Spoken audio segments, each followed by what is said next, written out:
Hi, I am Nitin Kumar. I welcome all of you on the IQ Civils online platform. Now we are going to discuss today again the Hindu and the Indian Express related some of the topics which is quite relevant for your examination, not only for the UPSC but for your Assam Public Service Commission also. So let's see what are the things we are going to discuss. The very first thing, it is about the today's editorial and it is about the altering the status quo. Okay, देखो इसमें जो बात की ये जा रही है कि जो स्टेटस को है, आप जान ही रहे हो कि जम्मू कश्मीर का 5 अगस्त 2019 के बाद से जो पहले फुल फ्लेज जम्मू कश्मीर एक स्टेट हुआ करती थी, okay, it has been change into the two union territory. One first is the Jammu Kashmir and other is the Ladakh. Okay, and Jammu Kashmir, it is proposed that it has a assembly also, legislative assembly, but Ladakh does not have any legislative assembly.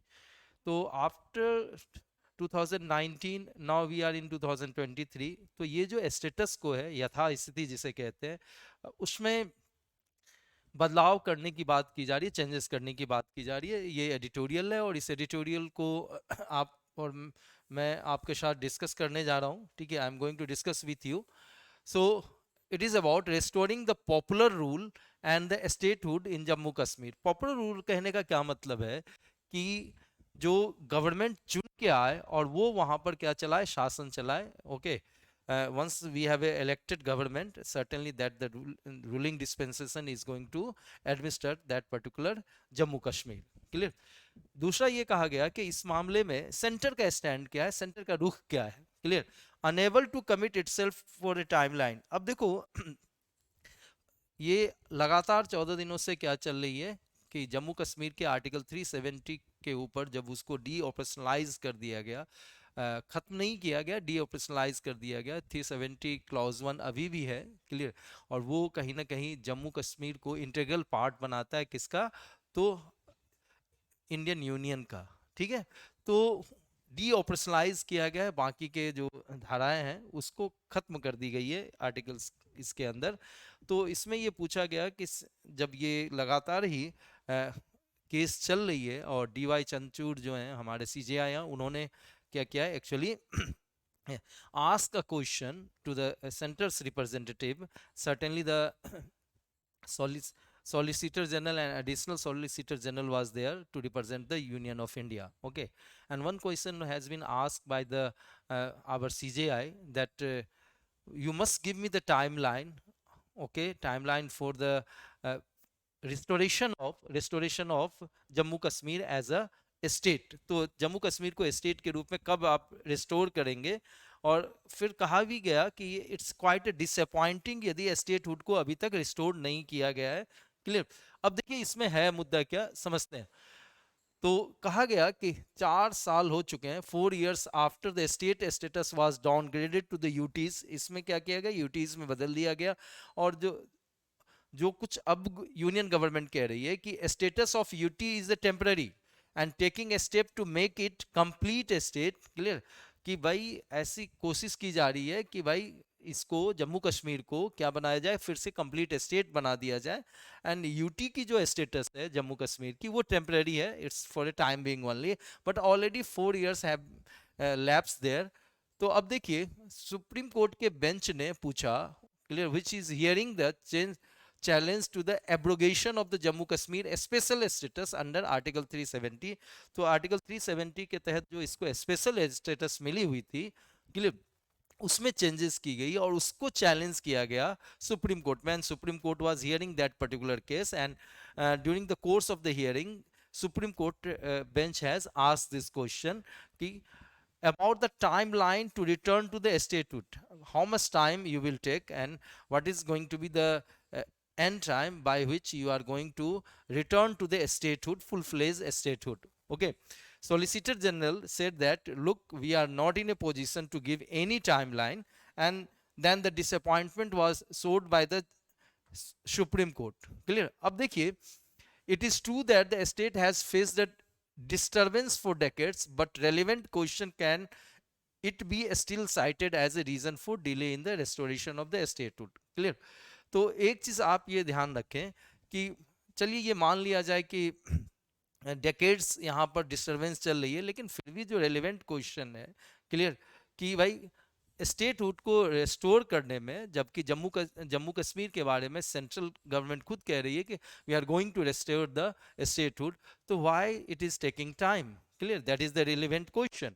अब देखो, alongside the president declaration of the article 370 as inoperative application of the whole of the constitution to the Jammu Kashmir, a state was organized into the two union territories, Jammu Kashmir and the Ladakh region. ये मैंने आपको बताया कि जब 5 अगस्त 2019 को क्या किया गया, प्रेसिडेंट के द्वारा ऑर्डर लाया गया और फिर इसको इनऑपरेटिव बना दिया गया.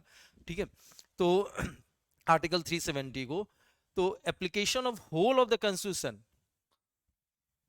मतलब पूरे इंडियन कॉन्स्टिट्यूशन को कहां लागू कर दिया गया, तो जम्मू कश्मीर के ऊपर लागू कर दिया गया. Otherwise earlier Jammu Kashmir used to have a separate constitution and now it has been changed into the Jammu Kashmir with the legislative assembly and Ladakh without the legislative assembly, as I told you earlier.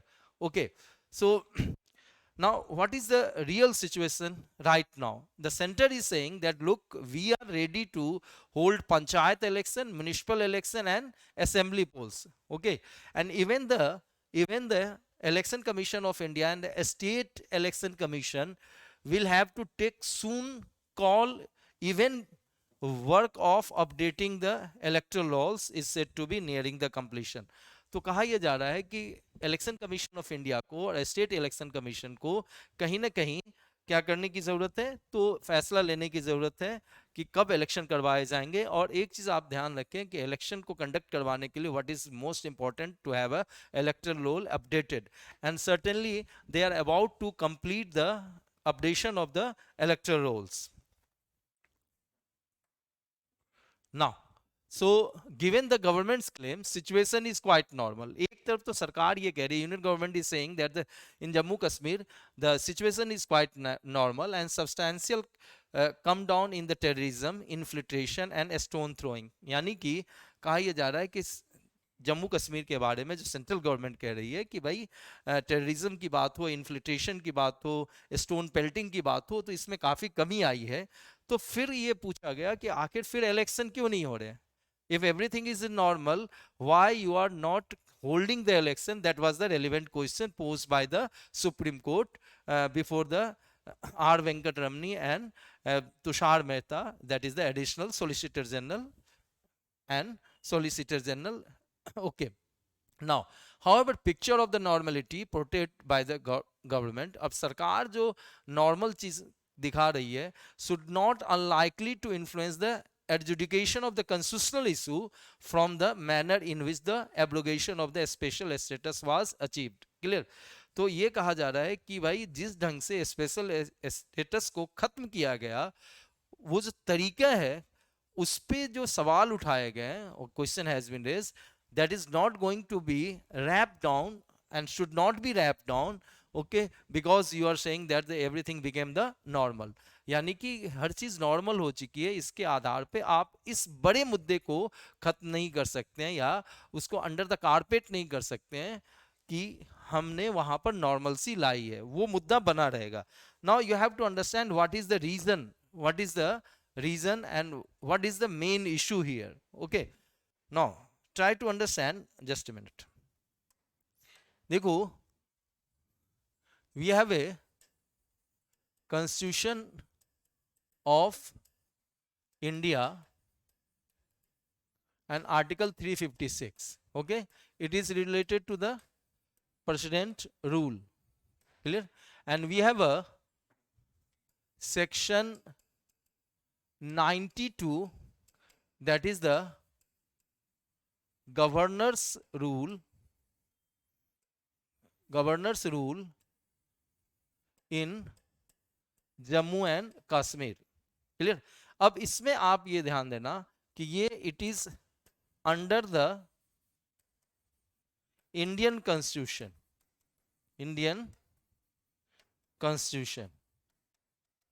and this is under the Jammu Kashmir constitution. Clear? देखिए अब ये provision क्या था कि यदि remove करना है, if you have to remove the article 370, clear, 370, तो इसके लिए जम्मू एंड कश्मीर के विधानसभा से you have to take consent, clear, consent. And what the government of India had done at that time on the 5th August 2019, कि since there was a president rule, clear, so at the time of the president rule, all the power of assembly lies in parliament, सब कुछ parliament के पास आ जाती है, clear. तो यहां पर था क्या, कंसेंट लेना है। कंसेंट किससे लेना है? जम्मू कश्मीर के विधानसभा। It means from the people of Jammu Kashmir. But here who is giving the consent? Parliament. And parliament not only include the Jammu Kashmir but whole India. Okay, that is the technical issue. और आपको मैं बता दूं कि जो सेक्शन 92 है जम्मू कश्मीर के का जो कॉन्स्टिट्यूशन हुआ करता था, उसमें ये पहले बात थी कि at first the first 6 month is going to be the governor's rule and after that the president rule through the constitution of India under article 356 is going to applicable. Okay, तो ये कहा जा रहा है कि भाई normalcy is one thing, clear, but on the name of normalcy can't wrap the this basic constitutional issue. इसको आप नहीं मिटा सकते हैं, उस पर चर्चा होगी। As the CJI observe during the proceedings, the development work of the government undertaken after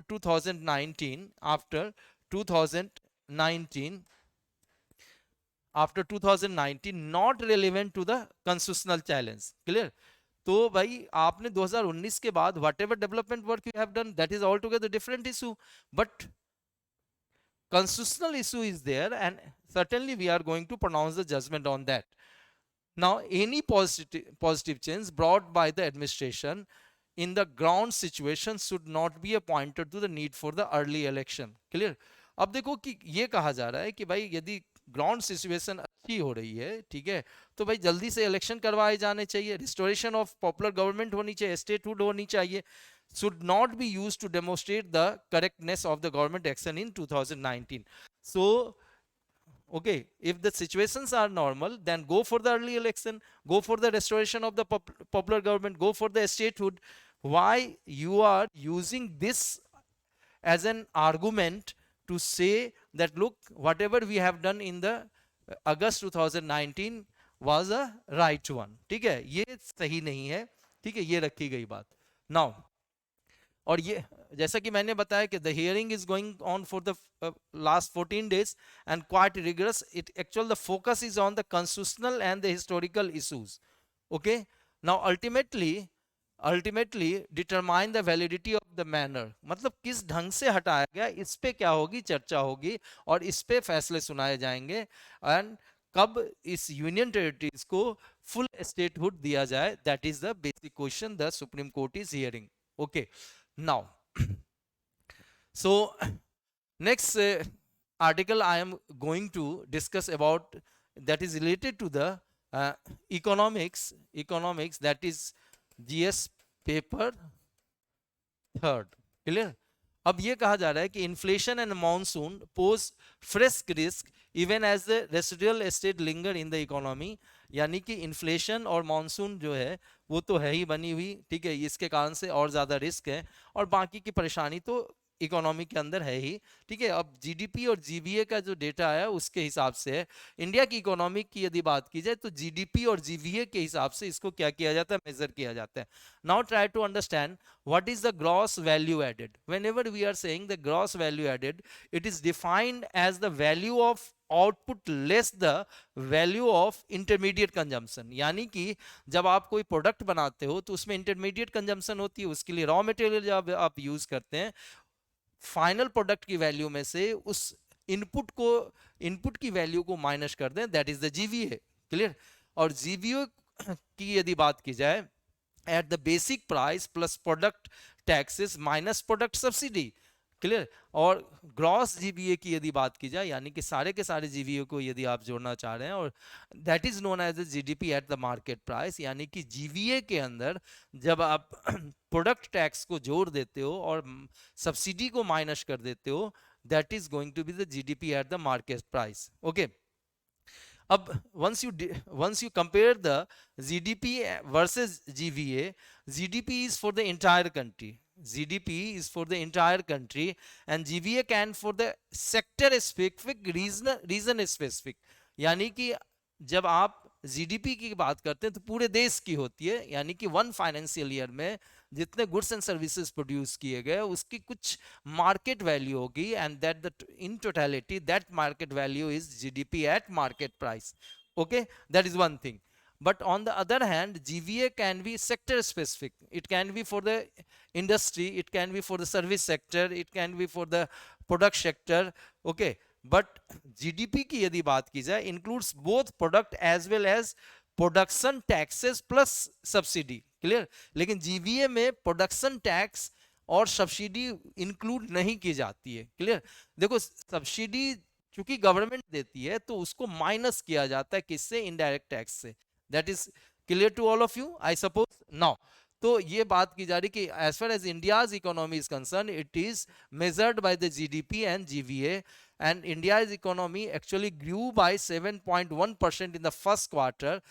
Highest is the 4 quarters, पिछले 4 क्वार्टर्स में, यानी कि पिछले एक साल में सबसे ज्यादा ग्रोथ हुई है पिछले क्वार्टर्स की यदि बात की जाए, जो कि हमारा जो प्रोजेक्शन था 8% का, किसका? आरबीआई का, उससे थोड़ा नीचे है, तो 7.1% ही है।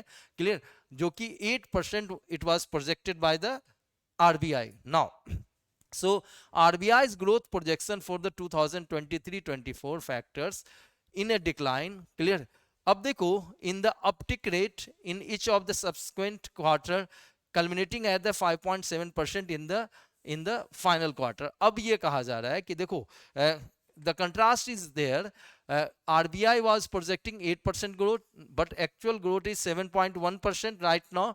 अब कहा जा रहा है कि यदि एक क्वार्टर में 8% की जगह 7.1% की यदि होगी तो एक तरीके का घाटा है, सर्टेनली उसको उसकी भरपाई करनी पड़ेगी। Clear.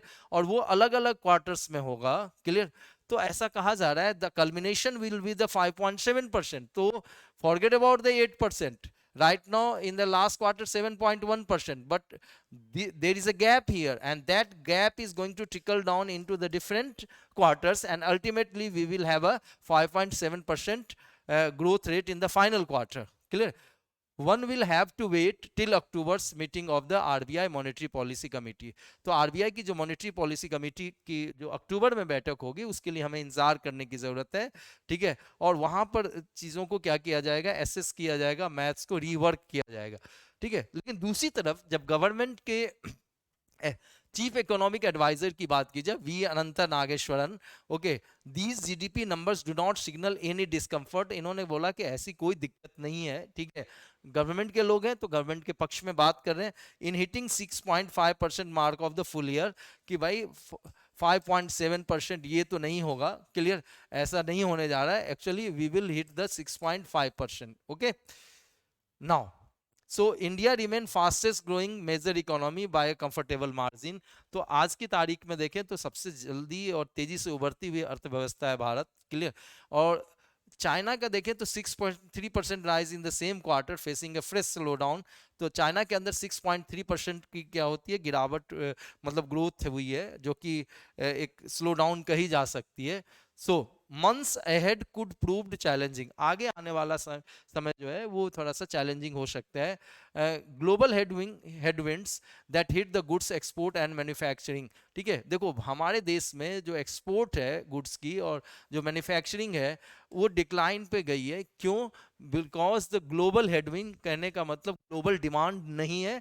That is the reason. Okay. Domestic pressure from the renewed spurt in the inflation, और घर के अंदर भी दिक्कत आ रही है, ठीक है, घरेलू भी दिक्कत आ रही है कि भाई इन्फ्लेशन क्या होती जा रही है, बढ़ती जा रही है। Weak monsoon playing a taunt with the crop yield and farm income, और यदि there is a vagaries and monsoon, vagaries of monsoon, हमें नहीं पता है कि मॉनसून किस ढंग से करवट बदलेगी, ठीक है, तो इसके कारण से क्या हो सकता है कि क्रॉप इल्ड में दिक्कत आ सकती है, फार्म इनकम के अंदर क्या हो सकती है, दिक्कत हो सकती है, और certainly it will lead to a we have a slower level of economic growth in the coming financial year quarters, clear. अब फार्म सेक्टर की जीवीए की यदि बात की जाए तो उसने अपना ग्रोथ मेंटेन करके रखा हुआ है, that was 3.1% in the quarter one, but later on it is tapering, लेकिन धीरे धीरे ये कम होता जा रहा है। Why so? Because the monsoon stepped progress, stepped क्या होता है, ल्यूक वार्म, ना बहुत ज्यादा अच्छा ना बहुत ज्यादा कम, ठीक है, तो इसके कारण से क्या हो रहा है कि फार्म सेक्टर में जो कुछ भी ग्रोथ रेट होनी चाहिए वो कम हो रही है, एंड इससे दिक्कत ये हो रही है कि इसके अलावा और भी दिक्कतें क्या है, लोअर रिजर्वायर लेवल में हर्ट द रबी क्रॉप, और रबी क्रॉप को भी क्या कर सकता है, ये एक तरीके से इफेक्ट कर सकता है। क्यों? क्योंकि जब बारिश कम हुई है, if there is a vagaries of the monsoon and we have a less quantity of rainfall, certainly it will lead to the low reservoir level, and we do not have a requisite amount of water for our irrigation purpose. Okay, now headline growth rate की यदि बात की जाए तो service sector में देखें, trade, hotels, transport, ये 9.2% एक अच्छा रिसाउंडिंग ग्रोथ रेट कहा जा सकता है सर्विस सेक्टर के अंदर, लेकिन but in the absolute term remain 1.9% below the covid level. लेकिन इस 9.2% ग्रोथ रेट से बहुत ज्यादा खुश होने की जरूरत नहीं है। प्री कोविड सिचुएशन से यदि हम इसकी तुलना कर लें, once we compare it, clear, it is 1.9% below the pre covid level, okay, and indicating the recovery is still incomplete, और ये दिखलाता है कि भाई रिकवरी क्या है, अभी भी इनकम्प्लीट है। Okay, now the government assertion, private investment cycle has finally taken of, ठीक है, तो गवर्नमेंट कह रही है कि भाई चलो प्राइवेट सेक्टर में इन्वेस्टमेंट शुरुआत हो चुकी है, clear, and gross fixed capital formation, यानी कि जो कैपिटल की फॉर्मेशन की रेट जो है वो भी बेहतर हुई है, क्लियर, और ये ट्रेंड इंडिकेट करता है कि that it is still government capital spending that is doing the heavy lifting, clear. अब देखो अभी तक क्या हो रहा है कि जो गवर्नमेंट इन्वेस्टमेंट कर रही है उसके कारण से ग्रॉस कैपिटल फॉर्मेशन हो रही है, ठीक है, मतलब एक साल के अंदर जो कैपिटल की फॉर्मेशन या लॉन्ग टर्म के लिए जो पूंजी बनाने की बात हो रही है वो इसके कारण से हो रही है, गॉट दैट। सो लेकिन इसमें certainly the government has a more role to play, and still government is playing a big role there. Okay, otherwise as far as the private sectors are concerned, it is still taking off. Okay, it has just started, even according to the government assertion or the government account. Now manufacturing GVA grow for the second successive quarters after the 6 month of contraction, clear। और जहां तक किसका सवाल है, तो GVA का सवाल है, ठीक है, इसमें यदि आप देखें कि लगातार दूसरे क्वार्टर में पिछले 6 महीने से क्या चल रही थी, एक तरीके से कंट्रैक्शन चल रही थी, कमी आ रही थी, अब जाके ये एक्सलेट हुआ है, now it is from that to was the marginal, वो भी बहुत थोड़ा सा 4.5% से 4.7% में, clear. So broader rebound by the consumption demand is still awaited, clear. अच्छा एक चीज देखें कि यदि मैन्युफैक्चरिंग सेक्टर में यदि अभी भी कंट्रैक्शन थी, अब थोड़ा सा चीजें चेंज हो रही है, तो इसका क्या मतलब है कि अभी भी डिमांड जो है वो उतनी ज्यादा नहीं है, क्लियर, उतनी ज्यादा नहीं है। So Indian economy is still on the recovery path. Okay, we can't say that the things are going and it is a boom period for Indian economy, but private consumption spending rose by 6%। 6% से private consumption यानी कि आम लोगों के जो खर्च करने की बात है वो 6% ग्रोथ हुई है उसमें, but economist believe that still dominated by the demand from the high income earn. लेकिन ये प्राइवेट कंजम्पशन कौन कर रहे हैं? मिडिल इनकम वाले लोग नहीं, लोअर इनकम वाले लोग नहीं, अपर इनकम वाले लोग हैं। मतलब एक छोटा सा हिस्सा कह लो पूरे के पूरे इकोनॉमी का जो कि खर्च कर रहा है, और इसके कारण से प्राइवेट कंजम्पशन बढ़ रही है। तो मास कंजम्पशन जैसी चीजें जो है वो नहीं हो पाई है। Clear. Now next is on how long the current stick of the spike inflation. Clear. और एक चीज ये भी देखने की जरूरत है कि ये इन्फ्लेशन जो है वो कब तक चलती रहेगी। क्लियर। स्पेशली यदि देखें तो फूड आइटम्स में वो बनी हुई है, महंगाई बनी हुई है, और demand from the lower income group would be dented afresh. Clear. और जैसे इन्फ्लेशन है तो कम कम कमाने वाले लोग डिमांड करेंगे क्या, और डिमांड नहीं करेंगे तो certainly it will not lead to the more production. Clear. तो फिर जाके भाई इकोनॉमी बेहतर कैसे हो सकती है। If farm income takes a hit, clear, feeble recovery in the rural demand could also come under. Clear. और यदि फार्म इनकम जो है उस पर यदि परेशानी होती है तो भाई रूरल एरिया की डिमांड पे तो असर पड़ेगा। क्लियर। अब देखो दूसरी तरफ इन्फ्लेशन को कर्टेल करने के लिए, काउंटर करने के लिए export curve on the rice and onions, यानी कि एक्सपोर्ट पे प्रतिबंध लगा दी गई है, किसके ऊपर, राइस और अनियन के ऊपर, will hurt the growth and external sector balance. Clear. और इससे क्या होगा, एक्सटर्नल सेक्टर बैलेंस या ट्रेड बैलेंस कहीं ना कहीं it is going to be affected. और 200 रुपये आपने सिलेंडर एलपीजी के ऊपर आपने देखा है कि सरकार ने कम किया है, ठीक है, तो certainly it is going to risk the fiscal math and the growth of the government. Okay.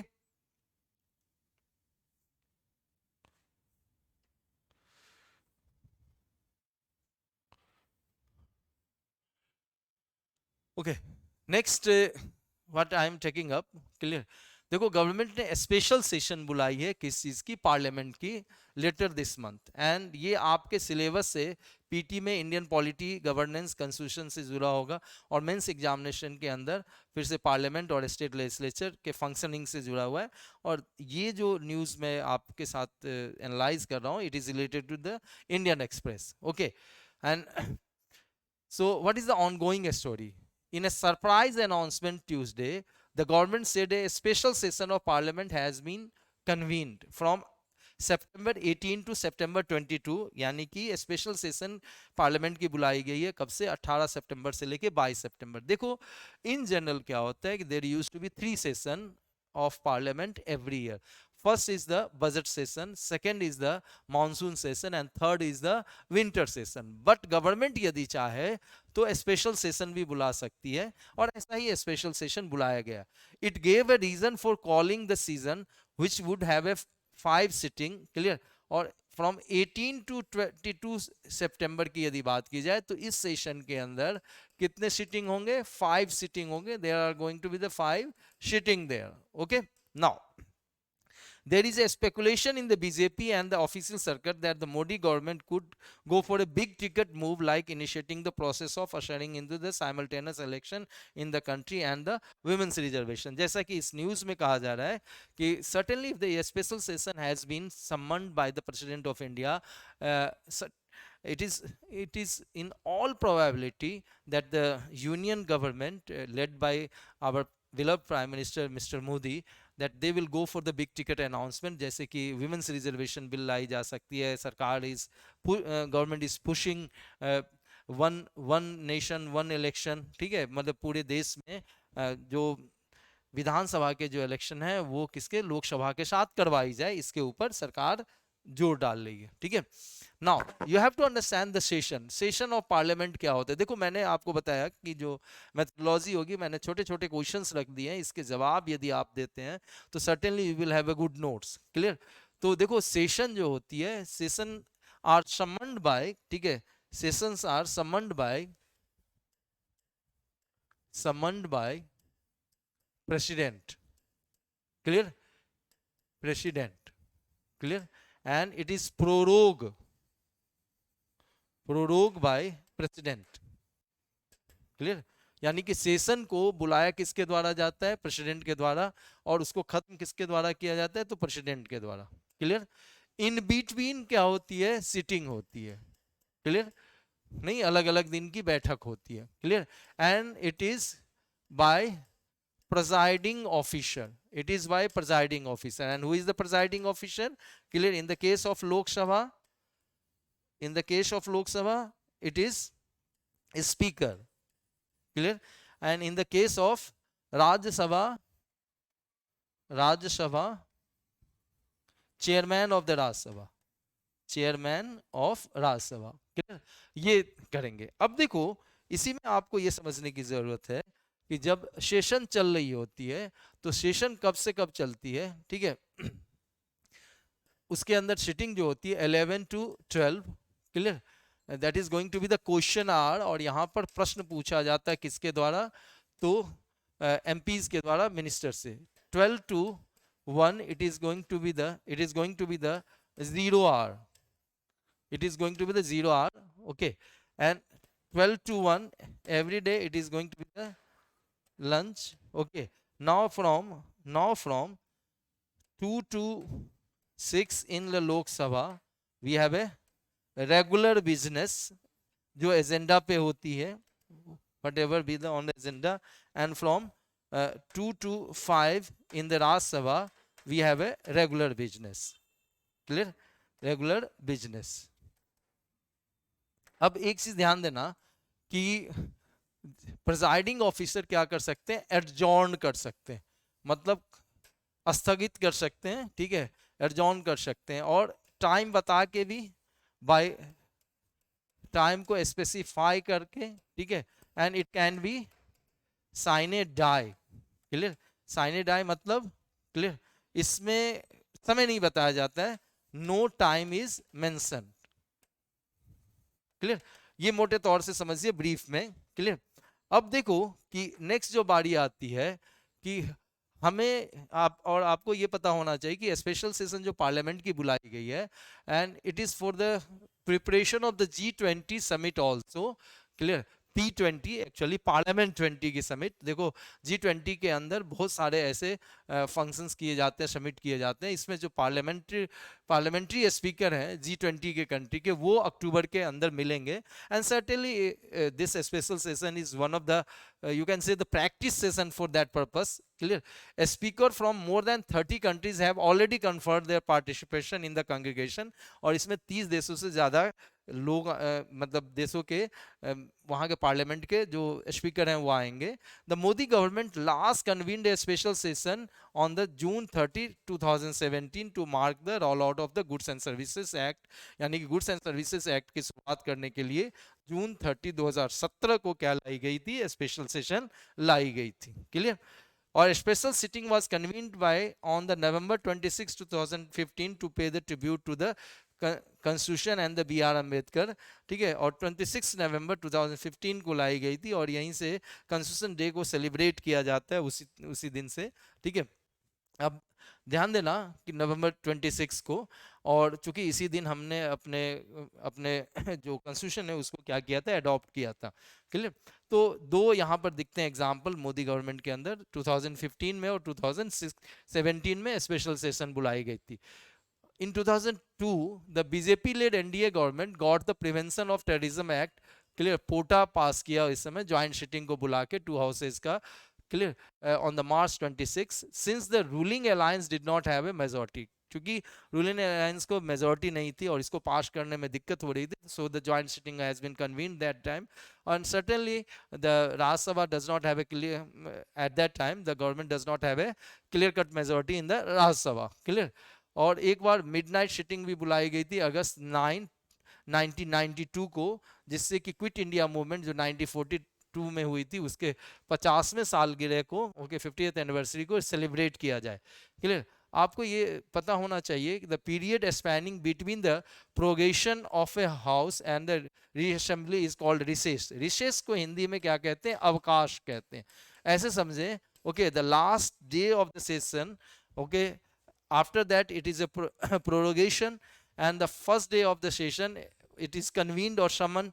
तो ये जो बीच का पीरियड होता है जब पिछला सेशन खत्म हुआ और अगला सेशन शुरू होता है, उसको क्या कहते हैं, रिसेस कहा जाता है, okay, that is a piece of information. और I have already talked about the sine die और इन चीज़ों के ऊपर। अब ये सारे के सारे हैं, जैसे कि कोरम क्या होता है, क्लियर, कोरम क्या होता है, हिंदी में कहते हैं गणपूर्ति, okay. This is the least number required as far as the present is concerned of the member of the parliament, इतने कम से कम होने चाहिए, so that the conduct of business can be there, and otherwise the presiding officer will wait till the 1/10 of the total strength of the house again present in that particular house. Okay, and this actually rule was given by the G.V. Mahavankar, the first speaker of the Lok Sabha, and so it is known as a Mahavankar formula also. Okay, I am stressing it is known as a Mahavankar formula also. Okay, तो ये अब देखें एक और we have another piece of news here, clear, और ये देखते हैं. Certainly this is related to your science tech. Okay, science tech, that is the GS paper, GS paper third, GS paper third. Now देखिए इसमें है क्या कि तीसरा यूनिट जो है, क्लियर, घरेलू बना हुआ, इंडिजिनसली बना हुआ 700 megawatt electric nuclear power reactor, वो काकरापाड़ा एटॉमिक पावर प्रोजेक्ट बनाई गई, जो कि कहाँ पर है, गुजरात में है. Now it is operational and it is operating at the full capacity, and our prime minister has actually congratulated the engineers and scientist for this remarkable achievement, remarkable achievement. अब इसमें समझिए कि पहली बार जो पोर ऑफ कंक्रीट हुई, यानी कि जो वो बनाई जाती है, ठीक है, प्रोजेक्ट की यदि बात की जाए, पावर प्लांट की बात की जाए, तो उसकी शुरुआत जो होगी सीमेंट पोर के, कंक्रीट पोर करने के साथ ही होगी. वो it was started in the November 2010, और this unit was originally expected to commission in 2015, और 2015 में इसको बनाया जाना था, ठीक है, बन जाना चाहिए था. And state on nuclear power corporation of India which operates the bulk of India's nuclear power fleet, यानी कि इंडिया में जितने भी न्यूक्लियर पावर प्लांट्स है उसको कौन चलाती है, NPCIL, यानी कि nuclear power corporation of India चलाती है. क्लियर, और ये काम भी उन्हीं को दिया गया था. क्लियर, KAPP यूनिट 3 की यदि बात की जाए, और 4 लार्ज LNT को दिया गया था, और कॉस्ट जो शुरुआत में थी that was 844 crore. Clear, the original cost of the 700 megawatt unit was peg to be the 11,500 crore. Clear, and tariff per unit शुरुआत में कितनी थी, तो 2.80 पर यूनिट. क्लियर, जो कि 2010 के प्राइस के हिसाब से था. लेकिन सर्टेनली जब चीज़ें डिले होती है, if there is a time overrun, certainly it will lead to the cost overrun also. Clear, और जैसा कि एक्सपेक्ट किया जा रहा था कि भाई इसकी कॉस्ट जो है वो ज़्यादा हो जाएगी, लेकिन जो न्यूक्लियर पावर प्रोजेक्ट की यदि बात की जाए, तो डेट टू इक्विटी रेशियो कितनी है, 7:30. डेट टू इक्विटी रेशियो कहने का मतलब 70% क्या है, वो कर्ज के रूप में दिया गया, and 30 is a investment. Clear, और जहां तक सेफ्टी फीचर्स का सवाल है, PHWR टेक्नोलॉजी, ठीक है, pressurise heavy water reactor technology को यूज किया जा रहा है, and that is the biggest advantage. और इससे में क्या होता है कि जो प्रेशर की जो बाउंड्रीज है, इट इज डिस्ट्रीब्यूटेड. इससे क्या होगा कि जब भी if there is any kind of accident, okay, if there is a nuclear meltdown, in that case the damage is going to be the minimum, not the maximum. Clear? So काकरपाड़ा की यदि बात की जाए, तो ये हमने आपसे चर्चा कर ली है. सबसे पहले तो मैं बताऊं कि it is A indigenous design. 540 megawatt का जो था वो शुरुआत में था, बट दिस टाइम द काकरपाड़ा जो यूनिट है थर्ड, इट इज 700 मेगावाट की बात की जा रही है. ठीक है, नाउ अब एक चीज आप ये ध्यान दें कि इसके अलावा जो 700 मेगावाट का जो ये रिएक्टर ऑलरेडी कंस्ट्रक्टेड है, ठीक है, KAPP 3 और 4 के तहत, एंड रावट वाटा RAPS 7 and 8, ये कहाँ पर है, राजस्थान के अंदर है. ठीक है, अब देखिए जहाँ तक न्यूक्लियर जो प्रोजेक्ट्स हैं, रिएक्टर्स हैं, ठीक है, तो 700 nuclear reactors are slated to be backbone of the new fleet of 12 reactors. Clear? अब दो 700 मेगावाट का जो रिएक्टर बनाया गया है, और इसको माना जाता है कि 12 न्यूक्लियर रिएक्टर NDA गवर्नमेंट के समय बनाए जाने की बात थी, तो उसमें का एक क्या है, ये प्रमुख हिस्सा है. Clear, as India works to ramp up its existing nuclear power capacity from 7,480 megawatt to 22,480, मतलब करीब करीब 3 टाइम्स बढ़ाया जा रहा है। आज की तारीख में कितनी है? 7,480 megawatt. This data you must remember, okay. और वो बढ़ के 2031 तक कितना होगा? 22,480, यानी कि 22,480, okay. So currently nuclear power capacity constitute around 2% of the total installed capacity, ठीक है। टोटल इंस्टॉल कैपेसिटी कितनी है इंडिया की? That is the 4,17,688 megawatt, clear. उसमें न्यूक्लियर की जो कंट्रीब्यूशन वो सिर्फ और सिर्फ क्या है? 2% है, क्लियर। और देखो, as you know the nuclear technology is dual use technology. You can use it for the destruction purpose and for the construction purpose also, ठीक है। कंस्ट्रक्टिव पर्पस के लिए आप देखें तो you can use it for the medicine, okay. आप इसका प्रयोग क्या कर सकते हैं? न्यूक्लियर एनर्जी बनाने के लिए कर सकते हैं, but destructive purpose there certainly you can go for the nuclear bomb, okay. तो अब ये सारी चीजें हैं, ठीक है। सो आई सपोज इसके बाद आपको ये देखना होगा छोटे छोटे क्वेश्चंस के, what is nuclear energy, why the nuclear energy is needed, what is the pressurized heavy water reactors. इन चीज़ों को जैसे ही आप पढ़ोगे तो इसके साथ ही क्या होगा कि आपके नोट्स प्रिपेयर हो जाएंगे, okay. So we have discussed the four important topics today, and